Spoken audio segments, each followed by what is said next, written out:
friends, this is a Bijou Baker. I'm Maria. Do you want to make tamales? Yes, I want to make tamales. We're gonna.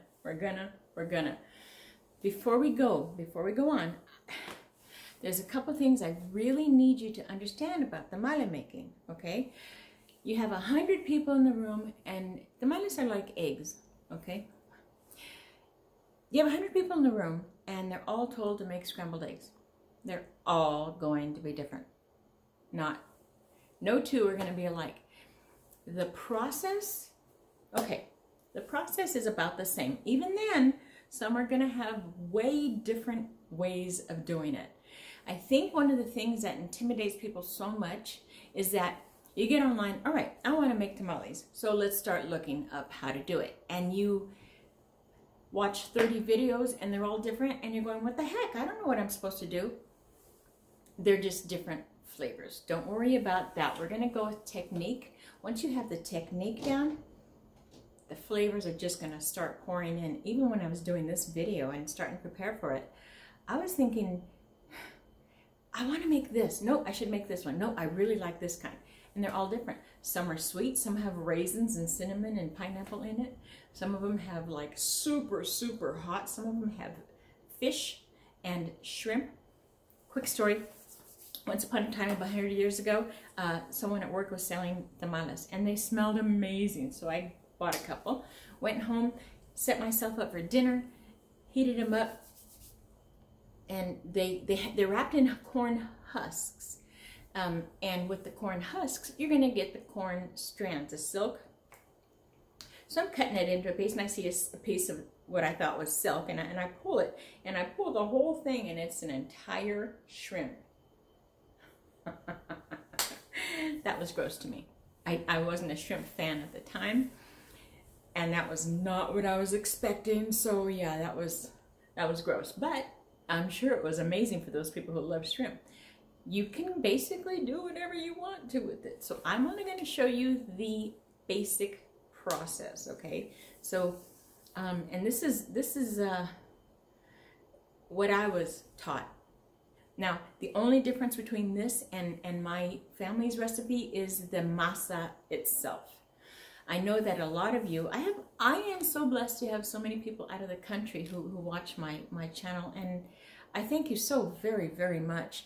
I would love to learn some of your cultures. And I know that there's a lot of times when I'll say, oh, well, just get shortening. People in other countries, in some countries, don't know what shortening is, and then they don't have access to it. So masa is going to be one of the things. And a lot of the places, if you're lucky enough to have a carniceria, a meat market kind of thing, Mexican meat market, and they make their own tortillas there, the corn tortillas, and that's the masa that they're going to sell to you. You can just pick it up ready to made and then start spreading. Some of them have to be adjusted a little bit, but that's not, we're not going there. This recipe is just used with masa harina, which is corn flour. So we're going to make it really, really from scratch, because I don't want to make something you guys might not have access to. If you've got the homemade or the ready-made masa, that's good to go. And that's what we use, because it's just quick. But this is a long process. Not a lot of work, but there's a lot of steps, and each step takes a lot of time. No, let's see, maybe 5 steps. There's not a lot, maybe 5 steps, but each step takes time. So let's go play. I'll show you the ingredients list at the end of the video, because I've never made such a small amount of the tamales before. Usually when we make them, we probably make about 800 to 1,000. What do we do? So making something this small is a little bit foreign to me, so I'm going to have to finagle with the recipe. So I'll show you at the end what I used, okay? All right, let's go play. Okay, now comes the fun part. These are New Mexico chilies. They come in various heat sources, so if you want them hot, use hot. I like it mild because I want flavor over heat. Now, I'm going to cut these up, take off the top, take off the bottom, and I'm going to take out the seeds. And then I'm going to roast them. If I want it hotter, I'll leave some seeds in. Let's see. You know what? I'm going to do the whole bag, because I can use this the end finished product for something else. I'm not going to use the whole bag on these tamales, but you're going to, I'll use, I'm sorry, I'm just going to have to play it by ear and show you. So let's clean these, de-seed them, and toast them.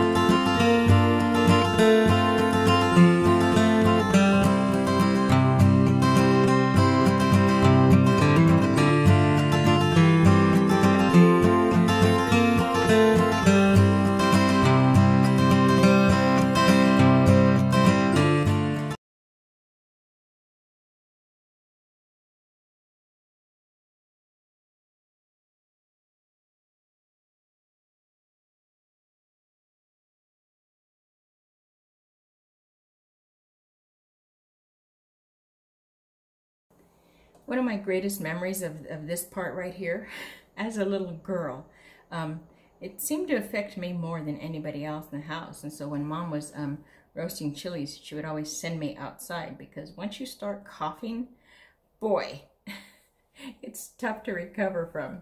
So keep that in mind. All right, I'm just gonna tie this in a knot to keep the steam in while I head over to the stove. This has so many memories for me. This whole process in general, but particularly this part. You're gonna hear a catch in my throat, but that should be it. All right, let's go. Okay, you're probably wondering why I'm showing you my sink. So before I put my husks in, I washed my sink really well, and you can see that they're pretty pliable. And you'll also see, I don't know if you can or not, but when you're doing this, you will see the corn silk coming in. I have it under a dish with a pot, but that's going to weigh it down. I'm going to come in and separate these because I need to make sure that they're all wet and soft. So I'm going to drain it and give it one more soak with hot water. So these look really good, and there's not a lot of silk. All right, I'm still gonna do it.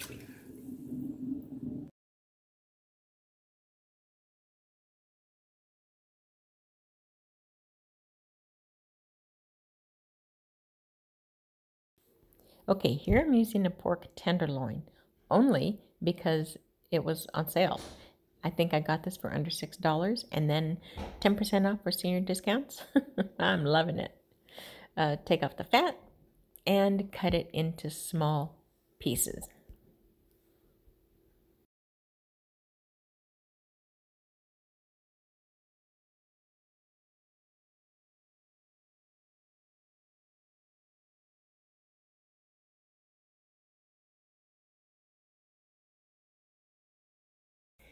Okay. It's funny, I've never made such a small batch of tamales before. It just seems so weird. And most of the time you use a pork butt or a shoulder, and really you do use the tougher part of the meat. But like I said, I only use this because it's on sale, and that works for me. So this is ready to go get seared and then start the mole process, or well, the carne, which is the meat. Carne is just meat. Let's keep things simple.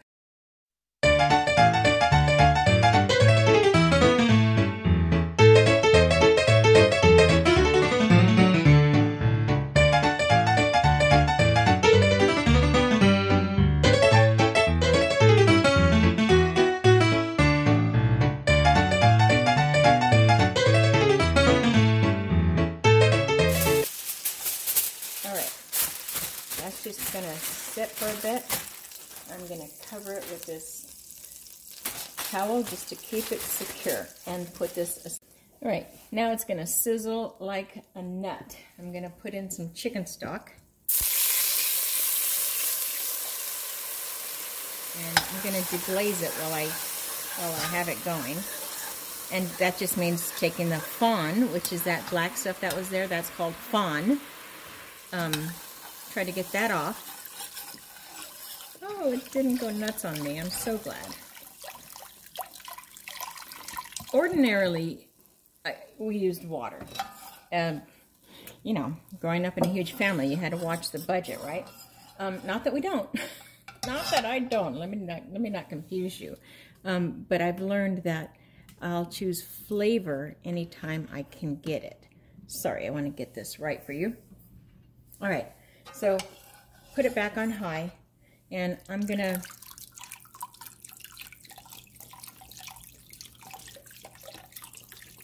put the whole thing in. I think I used about 1.5 quarts. And that's fine. If I do need more, I'll just add the water. Okay, once this boils, I'm gonna put in those chilies that we roasted. Oh, she's boiling good. I'm gonna put in 1/2 an onion and cut up like that, and 12 heads of garlic.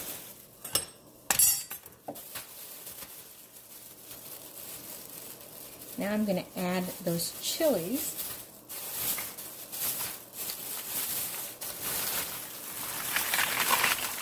As they are.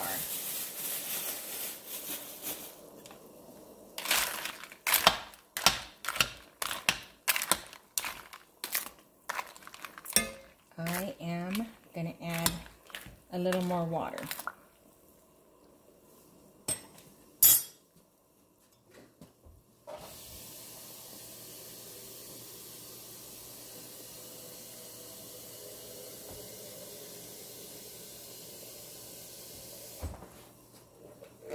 This is about, oh, hello, 32 ounces. It's going to boil again. I'm good with that. Once it boils, I'm going to cover it and let it, these are going to get super, super soft, but I want all the flavors to get together. And I'm going to put in just a little bit of my sexy salt.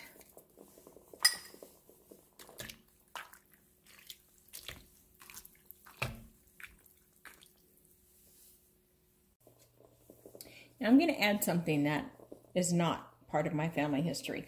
Well, some of this is not. Like I said, you can do 1,000 different things with just 5 ingredients with different people and what they like and what they want. I'm going to put in a couple of cinnamon sticks. That's just going to give me a little bit of warmth and earthiness.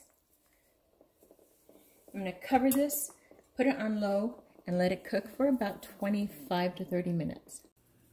Okay. I think this is just about ready. You know what's funny? I can smell the cinnamon sticks more than anything. That's all right. So they should be really soft.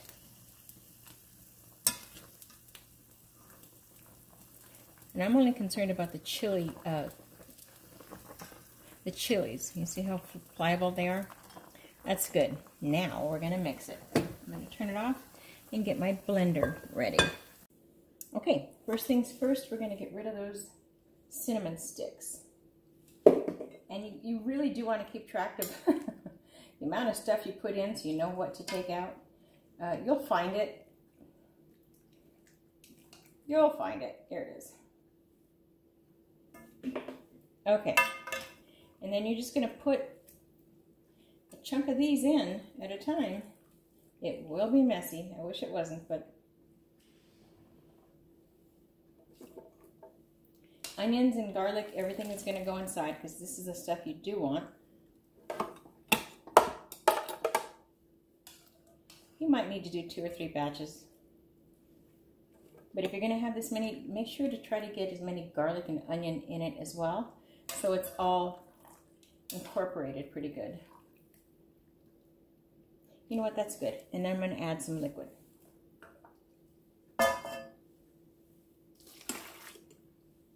The liquid, of course, is going to help it mix and add flavor.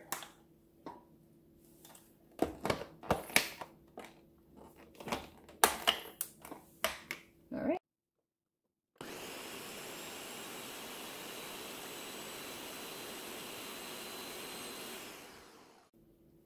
I'm going to add more liquid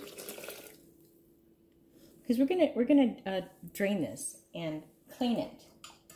So we want to make that process easy. Man, that looks intensely hot, right? It isn't. What do you mean it's not? No, it isn't. It just looks like. All right.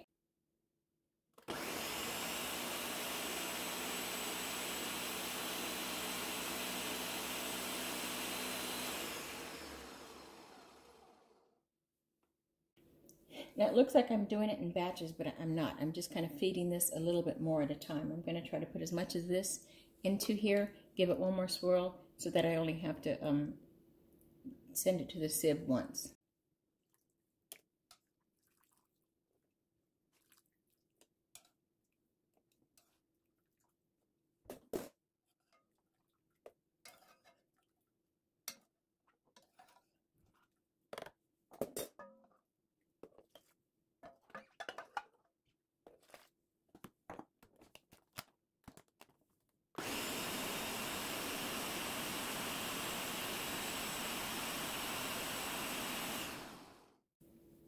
Okay, I'm not going to lie. This part is going to be messy. So I'm going to run it through a sieve. This is a food meal. I'm going to just get, all I want is the absolute pure broth in this. So all the bits and pieces that didn't get ground up, that's fine. I'm just going to run it through here and end up with the good stuff on the bottom. It's hot, so keep that in mind.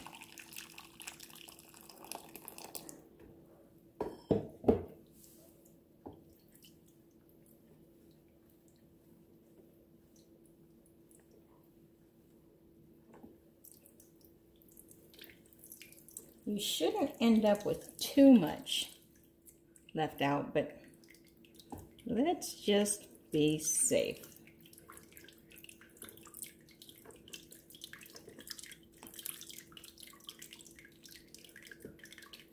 You'll see the pot is getting thinner and this is getting thicker.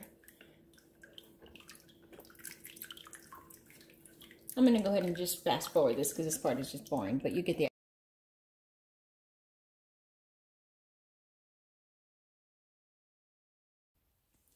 So you can see with my small batch, I still have a pretty good amount of just the liquid. And this is almost, well, more than half of the pulp that's left behind. And this could really alter your flavor in your tamales, so you don't want to use this. So we're going to go on to the next step. Okay, now we're going to make the stew of it all. So we're going to start off with a roux. A roux is equal parts fat and flour. Because I've got pork going, I'm going to go with some bacon grease that I keep for just such occasions. So that's, I'm going to aim at about 1/4 cup of grease. You could use butter, you could use oil, vegetable oil, not olive oil. Olive oil will burn. So I'm going to get this hot. Then I'm going to toast the equal parts of flour. So 1/4 cup of grease, 1/4 cup of flour, and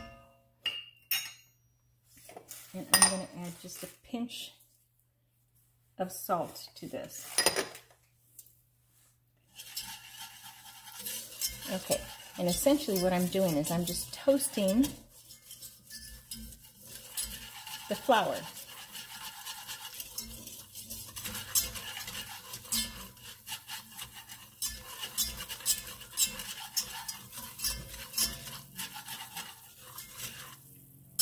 Once this is toasted, I'm going to add the meat. And then that beautiful chili liquid we just made.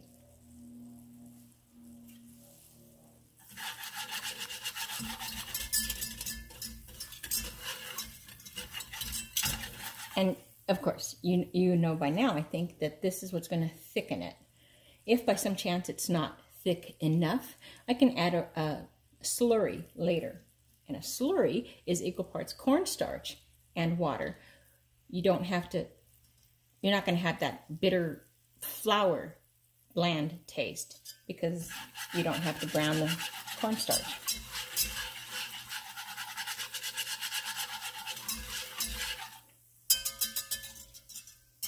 All right, so this is ready. I've got my seared, but not cooked, pork. And I'm going to put this on high. I'm going to wait till I get a good high on that.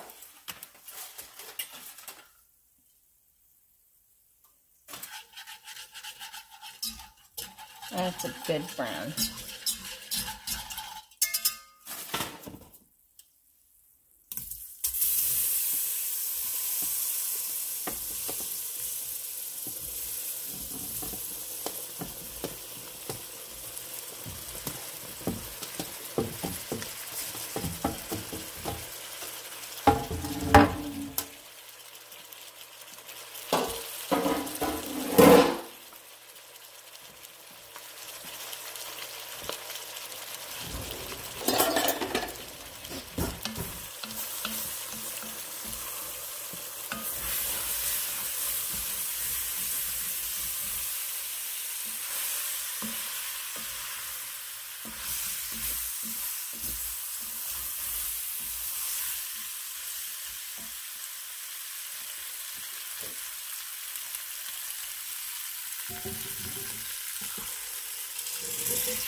Beautiful stuff, man.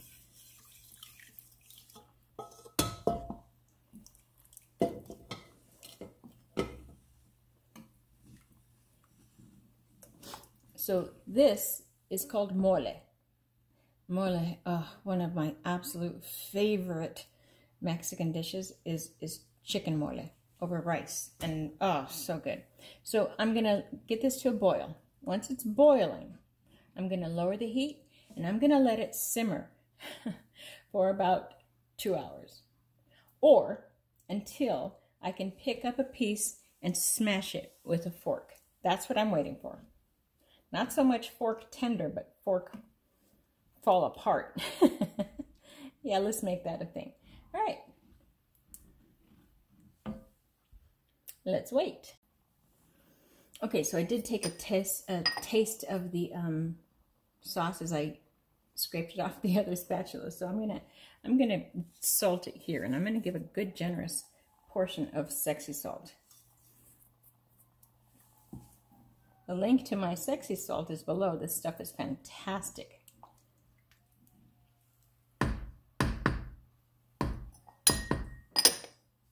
Okay. Okay, so while that's stewing, I want to talk to you about the tools that you're going to need for the masa to spread it on the husk. This part seems to be the hardest part for people to get. I think they make it harder than it really is. That said, because I'm a cake decorator, it kind of makes it easy for me to understand the pressure and whatnot. But what I use, man, growing up, we started spreading tamales when I was 8. I mean, just sit down, get some masa, and put it on. We would use our fingertips and just kind of smash it, and that worked out, but it was very bumpy. My mother would get it and just swish, swish, swish, and my older sisters, and it's like, yeah, that's never going to happen until you get the rhythm. When you get the rhythm, you don't even know how to undo it. You know, you don't know how to not do it. So you can use a spoon and just kind of spread it on. And back over here where the chilies were roasted, it's right there, right there. See it? You can use your fingertips. Use whatever you have to use to get the job done to take the intimidation away from yourself. Okay, so whatever you want to use and it works, perfect. That's exactly what you're supposed to use. You can use a spatula. You can use a bench scraper. It's soft and straight and easy to go. And that's what I use. I use this. I'll show you when it comes time, I'll show you how easy it is. It's going to be easier to work on a flat surface than those tiled countertops. So if you can find a butcher block or a cutting mat or something to use that's going to help you. And as far as the cooking method, tamales are steamed. That's how tamales are made. They're just steamed. So I have this amazing spaghetti colander kind of steamer that fits into a pot and it boils the spaghetti and then you lift it all up and that's perfect, right? And it is perfect except for it doesn't seal. Watch. This will never work.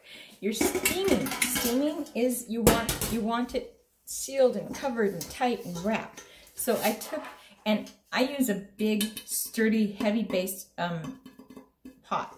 I took an old pie crust, drilled some holes in it, pie tin, drilled some holes in it, and that's going to go directly on the bottom.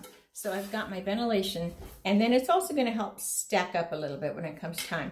I honestly do not know how many tamales I'm going to end up with, so this pot may be ridiculously huge. Whatever, it'll work. So I'll show you, when it comes time, I'll show you how to prepare your pot. This pot's going to seem insane. People can do it in a pressure cooker. I never have, but it can be done, especially if you're doing small quantities. That just seems like an oxymoron to make small quantities of tamales, especially since they're one of the most popular Christmas dishes around. So let's check this. I suppose I probably should finish this part. You want to make sure that you have a lid that fits snug. This one's weird because it's a multi-purpose lid. You know, it fits several sizes. Kind of cool. It will work, especially since I'm going to treat and fix this up to make it, to keep the steam in. I want that heat. Okay, the masa. I am going to use, like I said, the floured stuff that you can get in the store. Masa harina. Corn flour, that's what you want. I don't care about the brand. I've never used this, so it doesn't matter to me right now. This might be the worst one out there, but I don't know, so let's go find out. My daughter's used it, and she said it works fine. I don't know if it was this brand or not, but I got. When my daughter and her family were stationed in Okinawa for a while, and my little ones were away, you want to torture someone? Take their grandkids away for a few years. Man, that was hard.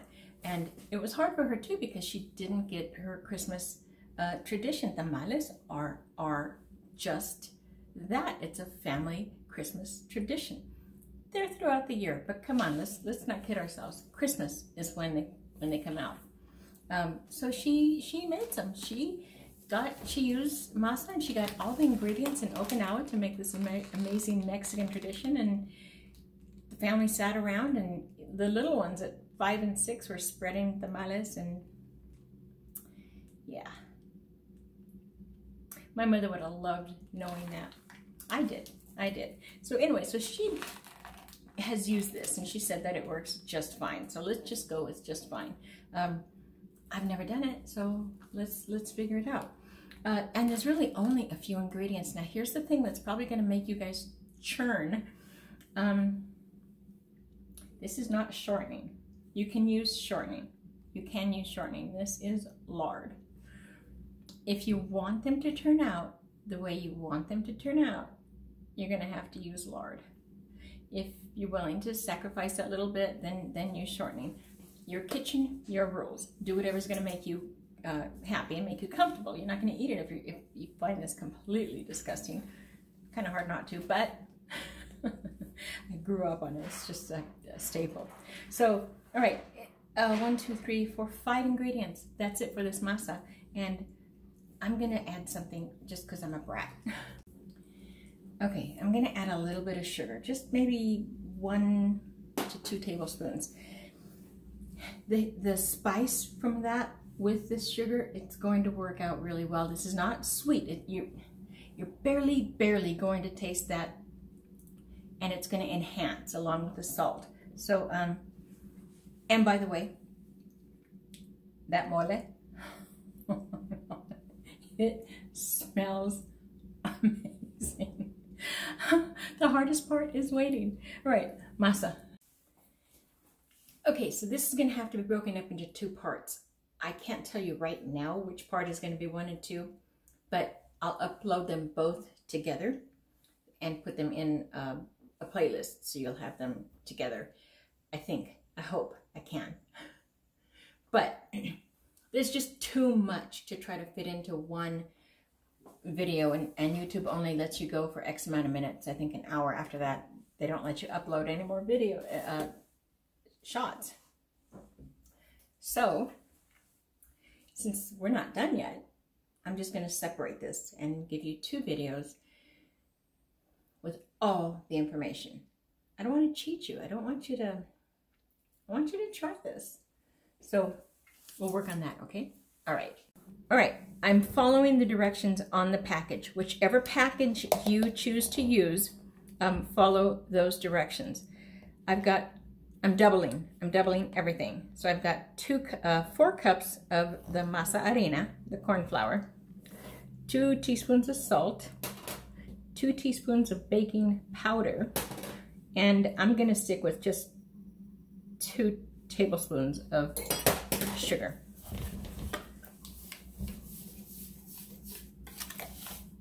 Like always, combine it. It's just gonna give you an easier evenness.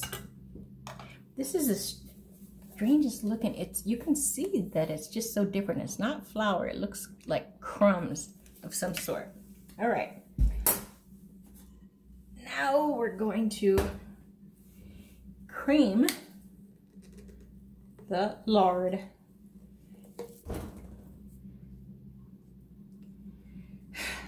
I tell you, sometimes I look at some of these recipes and I'm thinking, all right, I'll do it. But I don't know. So let's cream.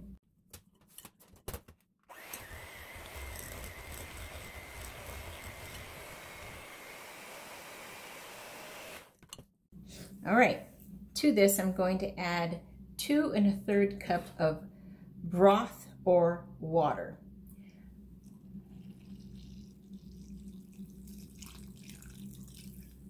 And it's said to mix with my hand, but I'm going to wait just a little bit before I do that.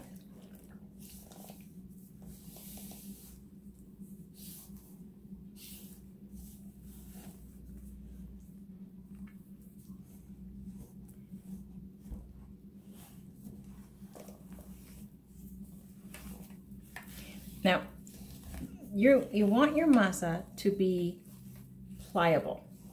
Obviously, you're going to be spreading it. You don't want it watery, and you don't want it dry. Now, this looks dry, but we're not done, so I can't really say too much about it. So now I'll use my hands. Once this is where everything is wet,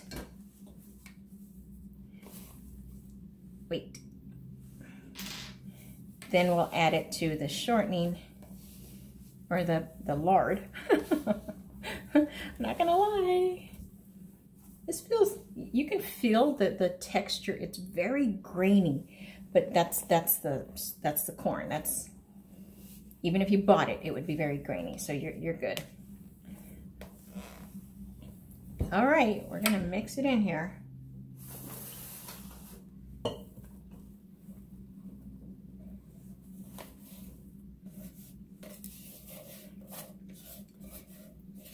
Thank you for being brave enough to trudge through with me on this. I've never used it. Let me go wash my hands.